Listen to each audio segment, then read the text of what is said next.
In the 14th and 15th centuries, an electric combination of enterprise, wealth, and a growing sense of the power of the individual created an explosion of ideas called the Renaissance.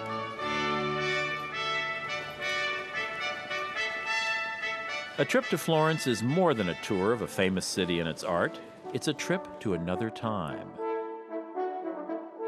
Behind the sublime architecture and dazzling art loom the great personalities that shaped the Renaissance. Their rivalries and collaborations drove art to extraordinary heights. And their work continues to draw admirers by the millions. In the summer, Florence can be hot, crowded, and overwhelming. My advice? Plan ahead. I've read enough to get a feel for the Renaissance and what art I'd like to see, as well as what I'm willing to catch next time. The galleries and churches of Florence overflow with art. Even the streets themselves are alive with the story of the Renaissance. Florence is small, and the main attractions are easily explored on foot.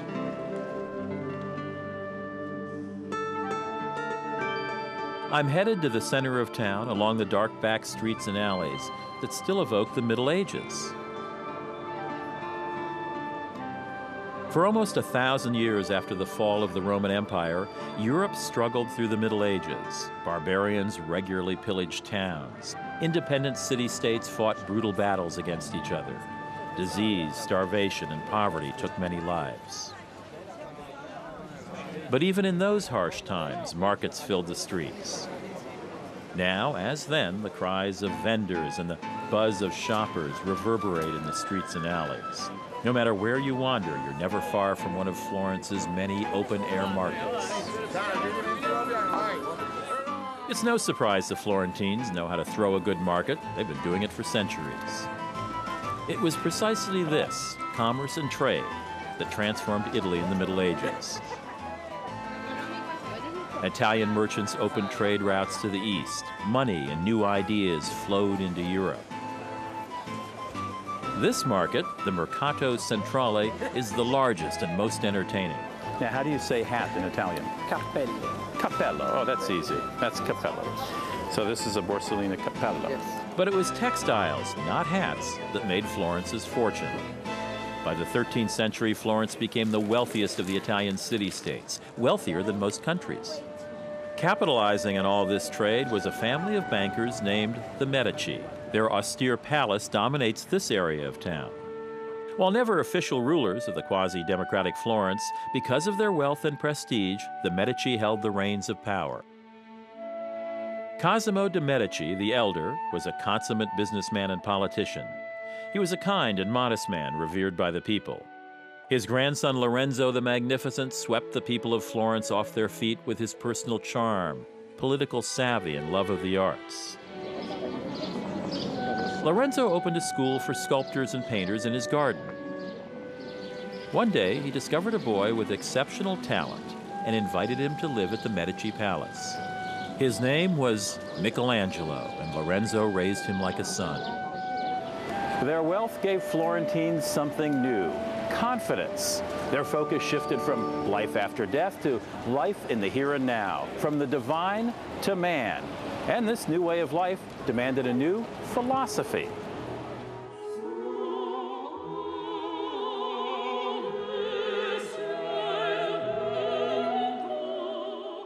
Florence found that new philosophy in their ancestors, the Greeks and Romans.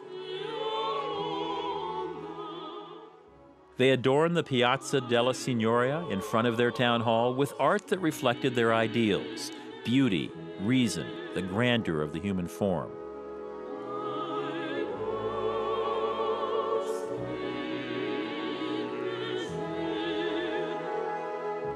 The National Museum, the Bargello, houses the sculptural treasures of one of the first artists to express this new philosophy, Donatello. In Rome, ancient art was being excavated, and the young Donatello eagerly went there to study and measure the new discoveries. Donatello's bronze statue of David was the first freestanding nude since antiquity. Yet the statue is by no means a copy of the ancients. The grace, the individuality, and the palpable shyness of the boy make the statue distinctly modern.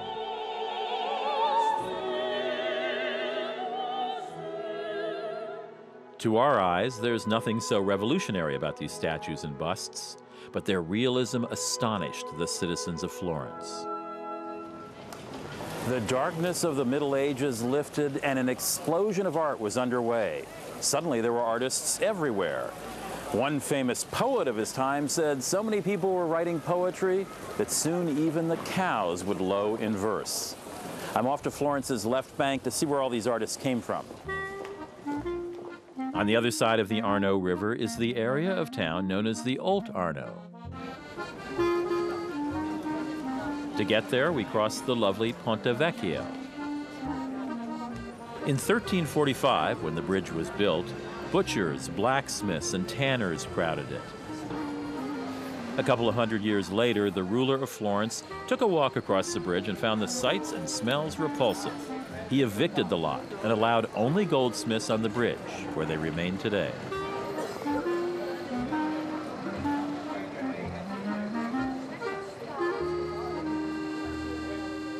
The Old Arno makes a cool escape from the crowds in central Florence. Of course, the only way to avoid crowds in Florence altogether is to visit during the off-season, anytime but summer. In these narrow streets, a trace of the Renaissance lives on.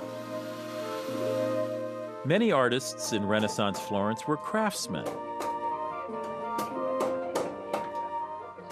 They earn their living by painting wedding chests, setting gems, or designing palaces and floats for pageants.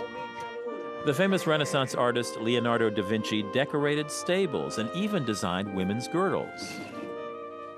Most Old Arno artisans are happy to have visitors peer into their workshops. Many have showrooms or shops attached. You can ring the bell outside to visit the Pitti Mosaics showroom. Inside, you'll discover the Florentine art called pietra dura, inlaid pictures made from hard stones.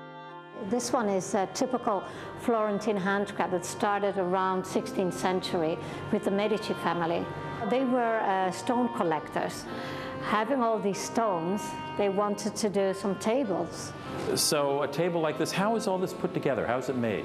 You need first a design, and then you have to color the design, and from the coloring you can look to the stones, the coloring, and do the research. From there it will be cut.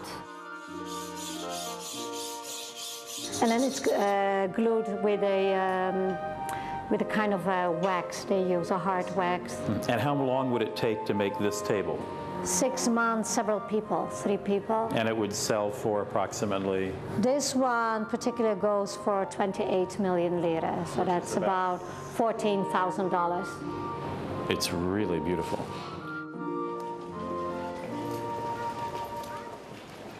The wealthier Florence grew, the more its citizens wanted to express their newfound prestige by adorning the city with art. In 1401, the Woolmakers Guild announced a contest to select an artist to design the doors of the baptistry. A goldsmith named Gilberte won the day, and he spent the next 48 years working on the doors. Michelangelo is said to have gazed in awe at the east doors and named them the Gates of Paradise. You'll find a self-portrait of Gilberte on the east doors.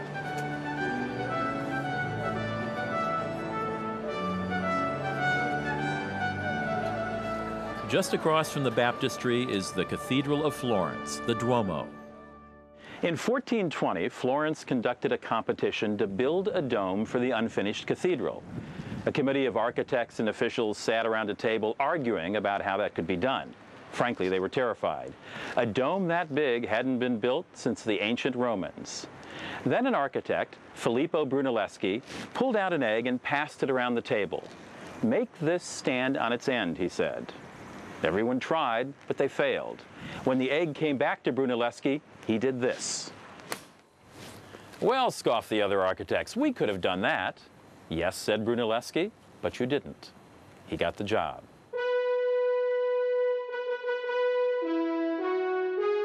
The result is the crowning masterpiece of Florence, a glorious elongated dome shaped very much like an egg. The bell tower next to the Duomo was designed some 80 years earlier by the painter and architect Giotto. When asked once for a sample of his work, Giotto drew in freehand a perfect circle. His point was made. Geniuses don't submit samples. The tower is adorned with bas-reliefs by Andrea Pisano that celebrate Florentine arts and industries. The climb up the tower is arduous, but there are plenty of places to rest along the way.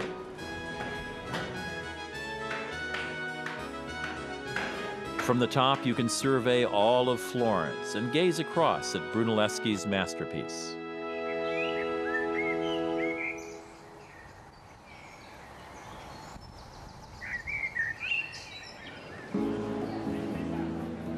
The Florentine genius for design is evident not only in the architecture and art, but in the shops. Next to Milan, Florence is Italy's biggest fashion center. Designer shops cluster around the Via Tornabuoni, and everywhere Florence shows off its fine leather products. At the shop Anna, I got some tips on buying leather. In marketplaces, a lot of people try to sell you a suede jacket. I mean, they tell you it's suede, but actually it's one of the inner sections of the cowhide. And that inner section gets brushed to have the kind of Swedish look, but that's the cheapest stuff. But if someone's offering you a suede jacket for $100, $150, it's just not good suede because they can't afford to do that. I mean, it's impossible to buy a suede for that price. If the market is a dicey place to buy leather, how do you know a store is a good place? If the owners are in the mid-60s or 70s, that's a traditional store, and you can only be sure to find good quality. If the owner is a young person, be careful. Be careful, unless if he's the son or the daughter, who the guy or the lady who started the business.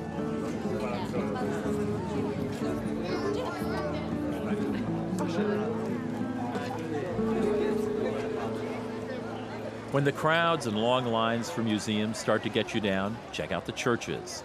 They hold some of the city's best art. The Church of Santa Maria Novella offers a primer on how art changed during the Renaissance.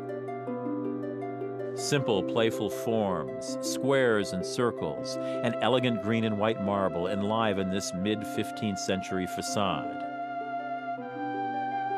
Inside, art that illuminates the stylistic changes introduced in the Renaissance. An altarpiece in a side chapel, the Polytech, is representative of the art of the Middle Ages. The figures in space are flat and the faces stylized. Compare it with a fresco in the nave, the Trinity. Painted only 70 years later, in 1428, by the artist Masaccio, the Trinity introduced perspective for the first time. The frescoes in the main altar take us some 60 years further into the Renaissance. Painted by Domenico Ghirlandaio, the figures and faces have truly come to life. In fact, Lorenzo de' Medici's uncle commissioned the work, and the biblical scenes are peopled with his family, including Lorenzo's mother.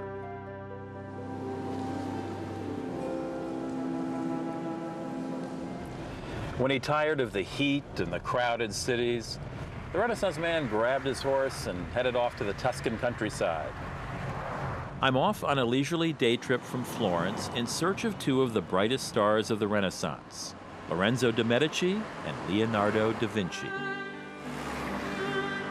The Medici family owned several villas outside of town, and Lorenzo the Magnificent in particular loved to retreat to the country. Lorenzo commissioned the villa Poggio a Caiano, declaring that he wanted open air and light.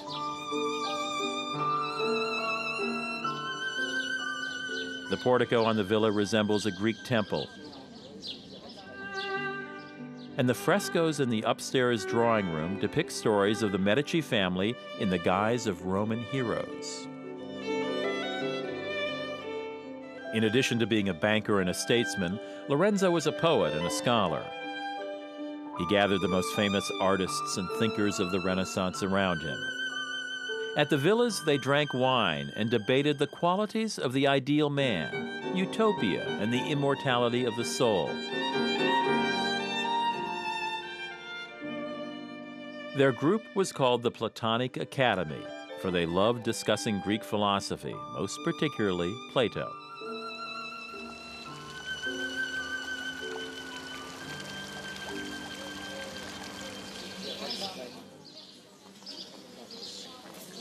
The vineyards, the groves of olive trees, and the rippling green hillsides of the Tuscan countryside seem themselves a Renaissance work of art. Here and there, medieval villages appear on the hilltops. Sleepy little towns like Artemino are a great change of pace from hectic Florence. It's a great treat to visit local cantinas and sample the different Tuscan wines. Vino buono? Yes, yes. Oh, numero uno, vino buono. Eccoci qua. Questo. And it is Buono. Questo è il numero uno.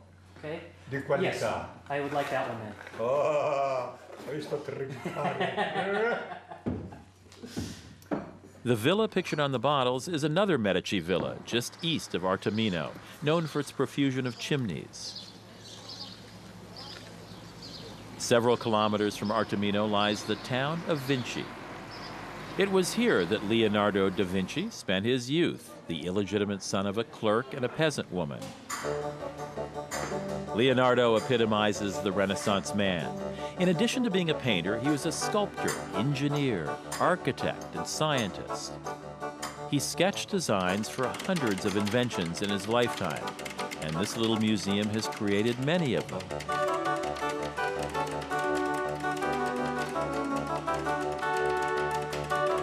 When he was 30 years old, Leonardo wrote a letter to the King of Milan. He was looking for a job. Among his capabilities and ideas he listed plans for bridges, tanks, and catapults.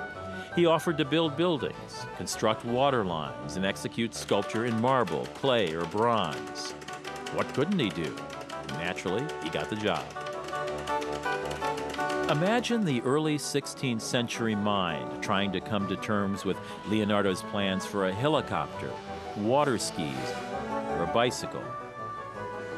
It's almost as though Leonardo at one time had a glimpse of the future and was trying to reconstruct the wonders he'd seen.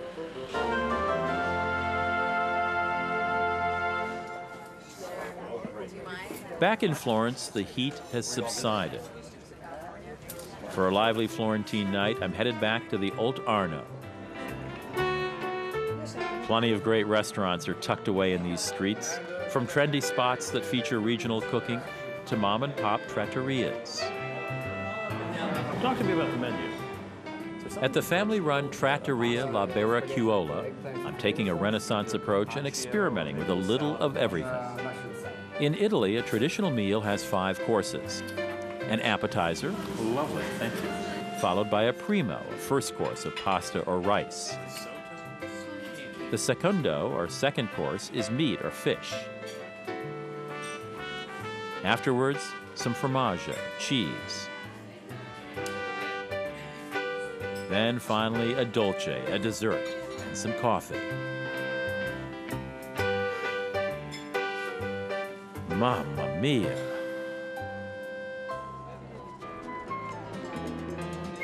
For lively after-dinner entertainment, try the Piazza Santo Spirito, where bartenders dance the night away in the shadow of a Renaissance church designed by that man about town, Brunelleschi.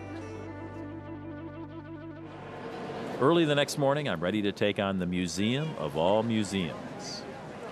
Over the years, Lorenzo and the Medici family accumulated so much art, their palace began to overflow with it. They started storing artwork here in their administrative offices. And so, the Uffizi Gallery was born. The first 15 rooms of the museum are dedicated to the Florentine Renaissance, and they're the focus of my visit. The 13th century Madonna altarpieces in room 2 provide a starting point and contrast for the Renaissance paintings to come. The stylized one-dimensional figures are on the brink of becoming fuller and more individual.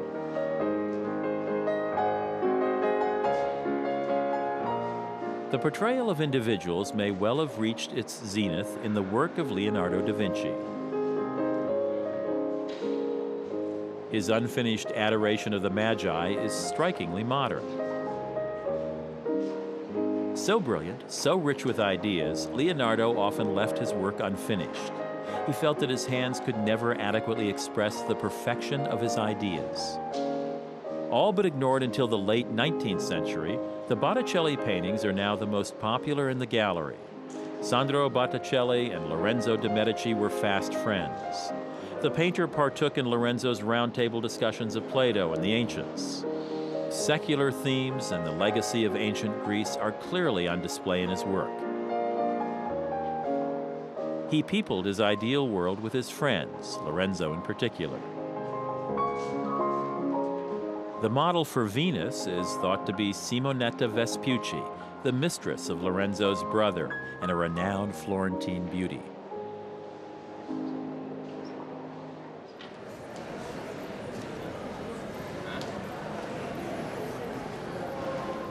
All this new art, this talk of Plato and the ideal man, rubbed some people the wrong way.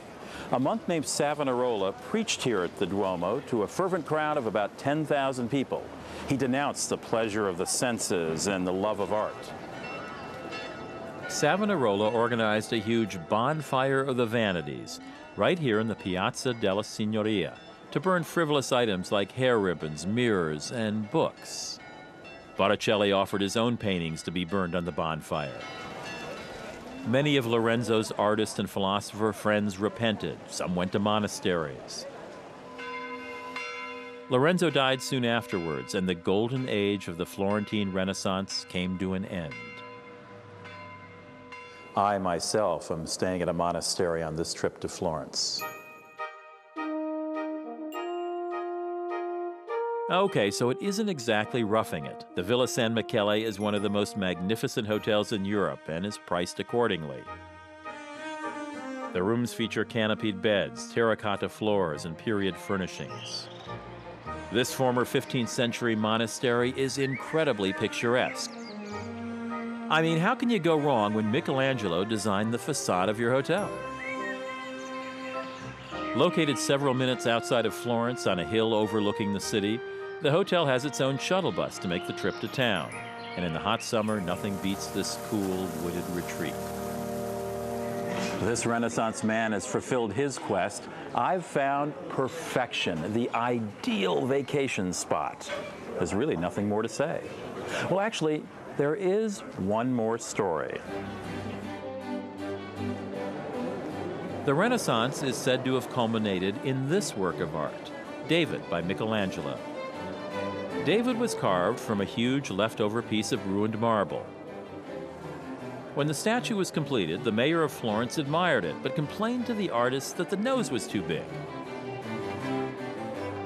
Michelangelo grabbed the chisel and scooped up a handful of marble dust. He climbed to the nose, pretended to chisel, and let the dust fall.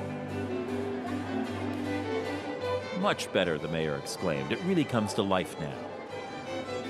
David went on, nose and all, to become the most celebrated statue of all time.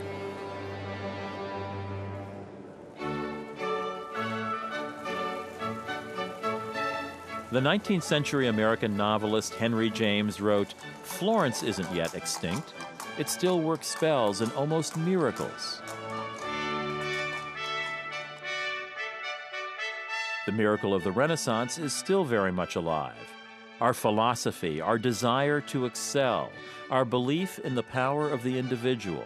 Many of the tenets of the Western world were born, or born again, in Florence.